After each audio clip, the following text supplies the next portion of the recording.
రాబోయే 6 నెలల్లో కాంగ్రెస్ ప్రభుత్వంపై ప్రజలు తిరగబడతారన్నారు బీఆర్ఎస్ వర్కింగ్ ప్రెసిడెంట్ కేటీఆర్.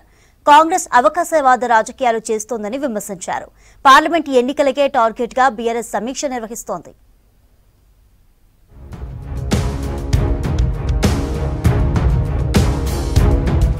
మరో 6 నెలల్లో కాంగ్రెస్ ప్రభుత్వంపై ప్రజలు తిరగబడతారన్నారు బీఆర్ఎస్ వర్కింగ్ ప్రెసిడెంట్ కేటీఆర్. ఇకనైనా కాంగ్రెస్ పార్టీ అవకాశవాద రాజకీయాలు మానుకోవాలని సూచించారు. హైదరాబాద్ లో మహబూబ్ నగర్ పార్లమెంటు నియోజకవర్గం నేతల సమావేశంలో పాల్గొన్నారు కేటీఆర్. అదానీ పట్ల కాంగ్రెస్ పార్టీలో వచ్చిన మార్పును ప్రజలకు చెప్పాల్సిన అవసరం ఉందన్నారు. పాలమూరు రంగారెడ్డి ప్రాజెక్టుకు జాతీయ హోదా సాధించడంలో రాష్ట్ర కాంగ్రెస్ నేతలు పూర్తిగా విఫలమయ్యారన్నారు కేటీఆర్. 119లో 39 అంటే సరిగ్గా 3వ వంతు. అంటే జనమేమి మననేదో తీసవతల పాడేది, వీళ్ళు పనికిరారు అన్నట్టు ఇంకోటి అన్నట్టు తీసైతే పాడేది. దాదాపు 14 శాసనసభ నియోజకవర్గాల్లో 1-2 కాదు, కేవలం స్వల్ప తేడాతో ఓడిపోయింది.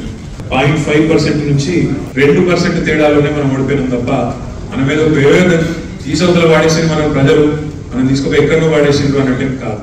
బీఆర్ఎస్ ఎమ్మెల్సీలతోనూ సమావేశమయ్యారు కేటీఆర్. రాబోయే లోక్సభ ఎన్నికలపై ఎమ్మెల్సీలకు దిశానిర్దేశం చేశారు. అసెంబ్లీ ఎన్నికల్లో పార్టీ ఓడిపోయిన నియోజకవర్గాల్లో సిట్టింగ్ ఎమ్మెల్సీలకు బాధ్యతలు అప్పగించారు. పార్టీ కార్యకర్తలను సమన్వయం చేసే బాధ్యతలను కూడా వారికి అప్పగించారు కేటీఆర్.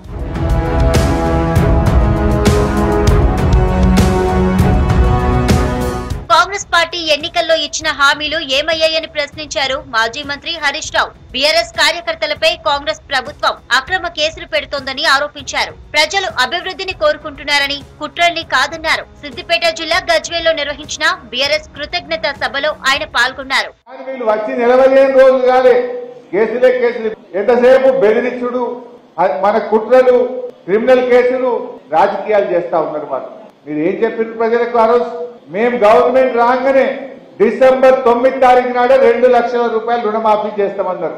చేసిండ్రా? 2000 పింఛన్ కాదు 4000 ఇచ్చుడే అన్నారు. వచ్చినాయా? ఆనాడు రైతు బంధు ఇస్తామంటే ఇప్పుడైతే 10,000 వస్తాయి, మేము రాగానే 15,000 పక్క, ఇప్పుడు వద్దు అన్నారు. వచ్చినాయా 15,000? భూపాలపల్లి మాజీ ఎమ్మెల్యే బీఆర్ఎస్ నేత గండ్ర వెంకటరమణారెడ్డిపై భూ కబ్జా కేసు నమోదైంది. భూపాలపల్లి మండలంలోని పుల్లూరి రామయ్యపల్లి శివారులోని చెరువు శిఖం భూమిని కబ్జా చేశారంటూ రాజలింగమూర్తి అనే వ్యక్తి జిల్లా కోర్టును ఆశ్రయించారు. కోర్టు ఆదేశాలతో గండ్ర వెంకటరమణారెడ్డి, అతని భార్య వరంగల్ జెడ్పీ చైర్పర్సన్ గండ్ర జ్యోతి సహా 7గురిపై భూపాలపల్లి పిఎస్ లో పలు సెక్షన్ల కింద కేసు నమోదైంది. తనపై కుట్రపూరితంగా భూ కబ్జా ఆరోపణలు చేస్తున్నారన్నారు గండ్ర వెంకటరమణారెడ్డి. వేధింపులతో ఎవరూ రాజకీయంగా ఎదగలేరన్నారు. ఒక రౌడీ షీటరు ఇక్కడ స్థానిక కోర్టులో ఒక ప్రైవేట్ కంప్లైంట్ ను ఇవ్వడం, దాంట్లో మా అందరి మీద కూడా కేసులు బుక్ చేయడం, ఇది చెరువు శిఖంలో ఉందని చెప్పి కంప్లైంట్ ఇచ్చారు. ఈ రోజు ఎమ్మెల్యే క్యాంప్ కార్యాలయం, R&B గెస్ట్ హౌస్, ఇవి 2 కూడా సేమ్ సర్వే నెంబర్ అందులోనే ఉన్నాయి. అదే దాని పక్కన ఉండేటువంటి స్థలం మెయిన్ రోడ్ కు ఆనుకొని ఉండే స్థలంలో ఆలయాన్ని నిర్మించడం. మరి ఆ 2 లేనటువంటి అభ్యంతరాలు ఒక ఆలయానికి ఎందుకు వచ్చిందో నేను సూటిగా ప్రశ్నిస్తా ఉన్నా. ఇక శంషాబాద్ మున్సిపల్ వైస్ చైర్మన్ బండి గోపాల్ యాదవ్ కబ్జాలు చేస్తున్నారని ఆరోపించారు కాంగ్రెస్ నేతలు. రాజేంద్రనగర్ బీఆర్ఎస్ ఎమ్మెల్యే ప్రకాష్ గౌడ్ అండతోనే కబ్జాలకు పాల్పడుతున్నారన్నారు. 2018లో లీజుకు తీసుకొని 2021లో షట్టర్లు వేసి భూమిని కబ్జా చేశారన్నారు కాంగ్రెస్ నేతలు.